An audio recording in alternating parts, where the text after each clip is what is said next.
हाँ मेरे प्यारे बच्चों, मैं आपके सामने आरोही क्रम और अवरोही क्रम के बारे में बताता हूँ। आरोही क्रम का मतलब होता है बढ़ते हुए क्रम में संख्याओं को व्यक्त करना, और अवरोही क्रम का मतलब होता है घटते हुए क्रम में संख्या को पकड़ना। अब ये भिन्न दी हुई है, भिन्न के अनुसार संख्या भी हो तो भी ऐसी होगा, लेकिन आपको हम एक ही चीज़ बताते हैं। भिन्न अगर आरोही अवरोही क्रम में आ जाती हैं तो आप सबसे पहले देखिए कि ये जो अंश हैं, अगर अंश आपस में बराबर होते हैं तो हर कैसे भी जो बड़ा होगा वो छोटी भिन्न होगी, और जो सबसे छोटा होगा वो बड़ी भिन्न होगी।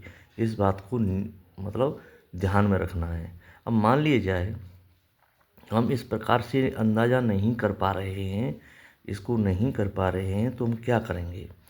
तो हम या तो लासापा के द्वारा ही देख सकते हैं। जैसे देखिए 1/3 और 1/4 और 1/2, हम इसमें से ये देखना चाहते हैं कि कौन सी भिन्न बड़ी है और कौन सी भिन्न छोटी है। तो हम इस प्रकार से भी कर सकते हैं। मेथड दो हैं, आप किसी प्रकार कर सकते हैं। ओल्ड मेथड तो यह है कि हर का अंश में भाग दें और संख्या को निकाल लें। जैसे 1/3, जीरो बढ़ाया, दशमलव लगाया तो 3 त्रिका 9, फिर 10, 3 त्रिका 9। और दूसरी है 1/4, जीरो दशमलव 10 हो गए, 4 दूनी 8, फिर 2, 4 पंजे 20। तीसरा 1/2 का मतलब 0.5, ठीक है। इस प्रकार हो गया। तो इसमें कौन सी बड़ी है? बड़ी ये है, ये उससे छोटी है, ये सबसे छोटी है। तो हम आरोही क्रम में लेंगे तो सबसे छोटी वाली संख्या यानी 1/4, 1/4। इससे बड़ी 1/3, इससे बड़ी 1/2। ये हो गई आरोही क्रम, ठीक है। इस प्रकार भी निकाल सकते हैं। दूसरा मेथड है, इनका एलसीएम लेंगे।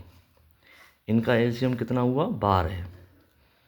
1/3, 12 एलसीएम, 1/4, 12 एलसीएम। जो एलसीएम होगा उसका गुणा करते हुए चले जाएंगे, ठीक है।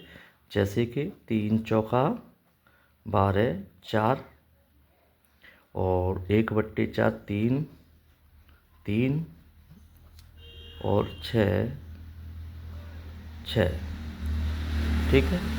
तो इसमें कौन सी बड़ी? ये बड़ी है, छोटी सबसे ये है। इसका मतलब 1/4, 1/3 और 1/2।